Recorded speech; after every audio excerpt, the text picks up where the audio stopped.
മക്കളെ ജർമ്മനിയിലെ നഴ്സിങ്ങിനായി പറഞ്ഞയക്കാൻ ഉദ്ദേശിക്കുന്ന അച്ഛനമ്മമാര് എവിടെയും കൊണ്ടുചെന്ന് പൈസയൊന്നും വെറുതെ പാഴാക്കി കളയരുത്. നമ്മൾ തിരഞ്ഞെടുക്കുന്ന സ്ഥാപനം അത് കറക്റ്റ് ആണോ എന്നത് വിശ്വാസമുള്ളതാണോ എന്നൊക്കെ നോക്കിയിട്ട് വേണം നമ്മൾ കുഞ്ഞുങ്ങളെ അവിടെ കൊണ്ടാക്കാനും അവരുടെ ഡീറ്റെയിലും കാര്യങ്ങളും കൊടുക്കാനും പൈസയൊക്കെ കൊടുക്കാൻ. ഇപ്പം നമുക്ക് 100% എൻ്റെ ഒരു അനുഭവത്തിന്റെ വെളിച്ചത്തിൽ ഞാൻ പറയുവാണ്, നമുക്ക് സ്കൈഹോക്കുമായിട്ട് ബന്ധപ്പെടാം. നിങ്ങളുടെ കുഞ്ഞുങ്ങളുടെ കാര്യം അവർ സുരക്ഷിതമായി നോക്കിക്കോളും. അവിടെ ചെന്നാലും അവരുടെ എല്ലാവിധ ഇതും ഉണ്ടാവുന്നതാണ്. അതുകൊണ്ട് സ്കൈഹോക്കിൽ വിടാം. ഓക്കെ. ഹായ്, ഇന്ന് നമ്മളോടൊപ്പം ഉള്ളത് സെപ്റ്റംബർ ഇൻടേക്കിലേക്ക് നഴ്സിംഗ് ഹൗസ് ബിൽഡിങ്ങിന് ഓഫർ ലെറ്റർ കിട്ടിയ ജാസിമിൻ്റെ അച്ഛനാണ്.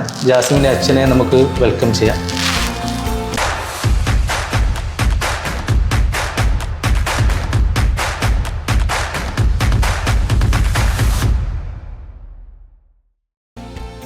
മോൻ ഏത് സ്ട്രീമായിരുന്നു പ്ലസ് 2 പഠിച്ചത്? സയൻസ്.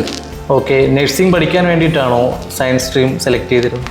അല്ല, അവൻ സയൻസായിട്ട് തന്നെ എടുത്തതാണ്. കാരണം UPSC പരീക്ഷയ്ക്ക്, അതായത് സിവിൽ സർവീസിന് വേണ്ടിയിട്ട് പോകണമെന്നായിരുന്നു മോൻ ആഗ്രഹം. അപ്പോൾ അതിൻ്റെ ബേസിൽ അവൻ സയൻസാണ് തിരഞ്ഞെടുത്തിരുന്നത്. സിവിൽ സർവീസ് എന്നുള്ളൊരു മോഹം വെച്ചിട്ട് പിന്നെ എങ്ങനെയാണ് നഴ്സിംഗിലോട്ട് വന്നത്? എന്താണെന്ന് വെച്ചാൽ മോന് ഇപ്പോൾ പ്ലസ് 2 ഒക്കെ കഴിഞ്ഞപ്പോഴത്തേക്ക് അവന് ഒന്നാമത്തെ കാര്യം അബ്രോഡ് പോയി പഠിക്കണമെന്നായിരുന്നു, വിദേശത്ത് പോയി പഠിക്കാനുള്ള. അപ്പം അങ്ങനെ ചിന്തിച്ച് നോക്കിയപ്പോഴത്തേക്ക് നഴ്സിംഗ് ജർമ്മനിയിൽ നഴ്സിംഗ് പഠിക്കാനാണ് കുറച്ചുകൂടി ബെറ്റർ ആണെന്ന് അവന് തോന്നി. അപ്പോൾ ഞങ്ങൾ അതിൻ്റെ ബേസിൽ തിരഞ്ഞെടുത്തതാണ്. ജർമ്മനിയിൽ നഴ്സിംഗിന് ഇങ്ങനെ ഒരു ഓപ്പർച്യൂണിറ്റി ഉണ്ടെന്നുള്ള കാര്യം എങ്ങനെയാണ് അറിഞ്ഞത്? നമ്മൾ മോൻ്റെ പ്ലസ് 2 പരീക്ഷ നടക്കുന്ന സമയത്ത് തന്നെ ഭാവിയിലോട്ടുള്ള കാര്യങ്ങളെക്കുറിച്ച് ഇങ്ങനെ നോക്കുകയും ഇടയ്ക്കിടയ്ക്ക് നെറ്റിൽ സെർച്ച് ചെയ്ത് നോക്കുകയും യൂട്യൂബിലൊക്കെ കുറേ സെർച്ച് ചെയ്തിരുന്നു.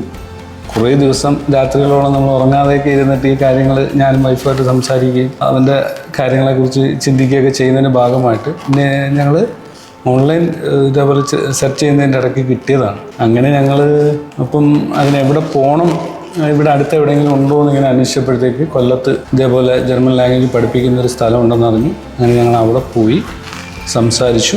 മോനെ അവിടെ ആക്കുകയായിരുന്നു ചെയ്തത്. മോൻ എന്ന് മുതലാണ് ജർമ്മൻ ലാംഗ്വേജ് പഠിച്ചു തുടങ്ങിയത്? മോനിപ്പോൾ 2 വർഷം മുന്നെയാണ് ജർമ്മൻ ലാംഗ്വേജ് പഠിച്ചു തുടങ്ങിയത്. അത് ഒരു 8 മാസം 9 മാസം കഴിഞ്ഞപ്പോഴത്തേക്ക് അവനൊരു 3 മൊഡ്യൂള് എഴുതിയെടുത്തു. അപ്പോൾ പിന്നെ അവിടെ പഠിക്കാൻ പോയ സ്ഥലത്ത് തന്നെ അവർ പറഞ്ഞു 3 മൊഡ്യൂളും മതി.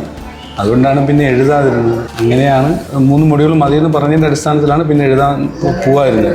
പിന്നെയെന്ന് വെച്ച് കഴിഞ്ഞാൽ ഇവൻ സമയങ്ങൾ പോകുന്തോറും ഇവൻ്റെ പോക്കൊന്നും ശരിയാവുന്നില്ല.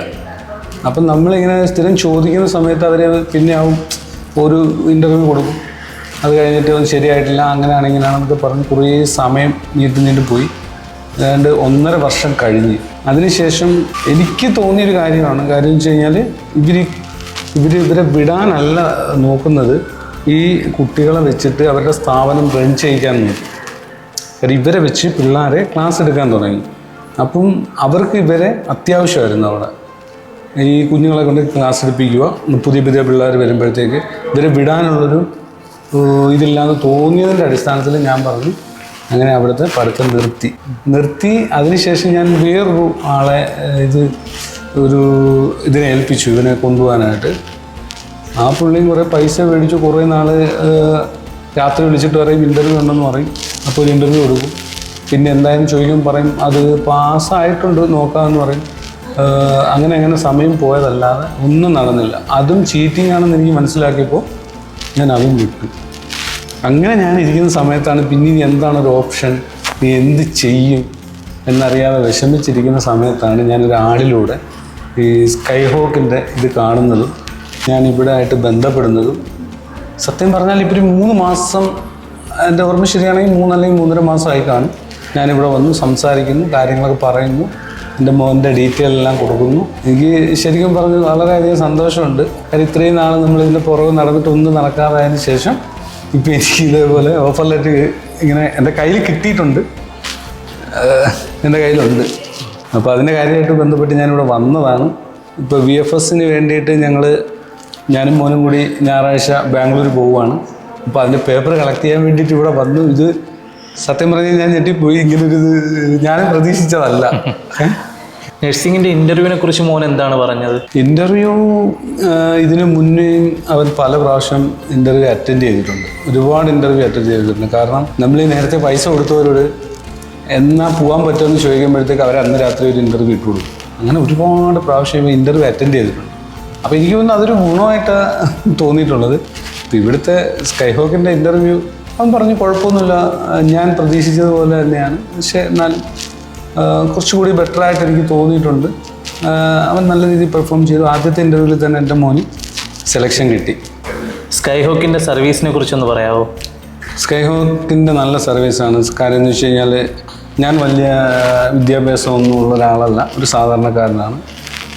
ഞാനിവിടെ ആദ്യം വന്ന് ഇങ്ങനെ ഓഫീസിൽ സംസാരിച്ചപ്പോഴത്തേക്ക് നമുക്കറിയാത്ത കുറേ കാര്യങ്ങൾ പറഞ്ഞു തരികയും നമുക്ക് സപ്പോർട്ടീവായിട്ട് നിൽക്കുകയും പിന്നെ എന്തുകൊണ്ടും ഒരു സാധാരണക്കാരന് എല്ലാം മനസ്സിലാവുന്ന രീതിയിൽ അത് പറഞ്ഞു തരികയൊക്കെ ചെയ്തിട്ടുണ്ട്. പിന്നെ അതുപോലെ തന്നെ ഇതിൻ്റെ മാനേജിങ് ഡയറക്ടർമാരായ 2 പേര്, ഒരാളെ ഞാൻ നേരിട്ട് കണ്ടിട്ടില്ല, ഒരാളെ നേരിട്ട് കണ്ടിട്ടുണ്ട്. പുള്ളിയായിട്ട് ഞാൻ നേരത്തെ സംസാരിക്കുമ്പോഴും വളരെ സൗമ്യമായ രീതിയിൽ നല്ല നമുക്ക് ഒരു സന്തോഷം തരുന്ന രീതിയിലാണ് നമ്മളടുത്ത് സംസാരിച്ചിട്ടുള്ളതും ഇടപഴകിയിട്ടുള്ളതും.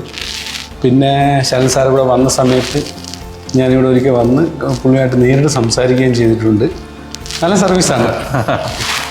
വെൽക്കം. ശരിക്കും പറയുകയാണെന്നുണ്ടെങ്കിൽ ഇപ്പോൾ എൻ്റെ മുന്നിൽ ഇരിക്കുന്ന ഈ പ്രണവിനെയാണ് ഞാൻ ആദ്യമായിട്ട് വന്ന് കാണുന്നത്. പ്രണവ് സൂപ്പറാണ് കേട്ടോ. എൻ്റെ പ്രൊമോഷനാവോ? അല്ല, അങ്ങനല്ല ഞാൻ കറക്റ്റായിട്ട് ഉള്ളത് പറഞ്ഞതാണ് കേട്ടോ. ശുദ്ധനാണ് കേട്ടോ, ഞാൻ ഉള്ള കാര്യം പറഞ്ഞതാ. അല്ലല്ല, ഒരു സ്ഥാപനത്തിൻ്റെ മാനേജറെന്നല്ല, ശരിക്കും ഒരു പുള്ളിയായിട്ട് സംസാരിച്ച് കഴിഞ്ഞാൽ കുഴപ്പമൊന്നുമില്ല, എല്ലാവരും ഇതായി പോയിക്കോളും. വലിയ പരാതിയും പരിഭവമൊന്നും ഇല്ലാതെ എന്തുവാ കൊള്ളാം.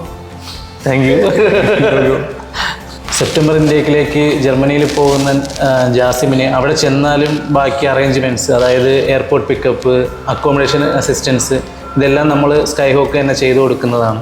മോൻ ജർമ്മനിയിലേക്ക് പോകുന്നതിൽ ഹാപ്പി അല്ലേ? ഹാപ്പിയാണ്, ഒരുപാട് സന്തോഷമുണ്ട്. അതും ഈ സ്കൈഹോക്ക് വഴി പോകുന്നതിൽ ഒരുപാട് സന്തോഷമുണ്ട്. ഞാൻ ഹാപ്പിയാണ്. നമ്മളും ഹാപ്പിയാണ്. ഓക്കെ.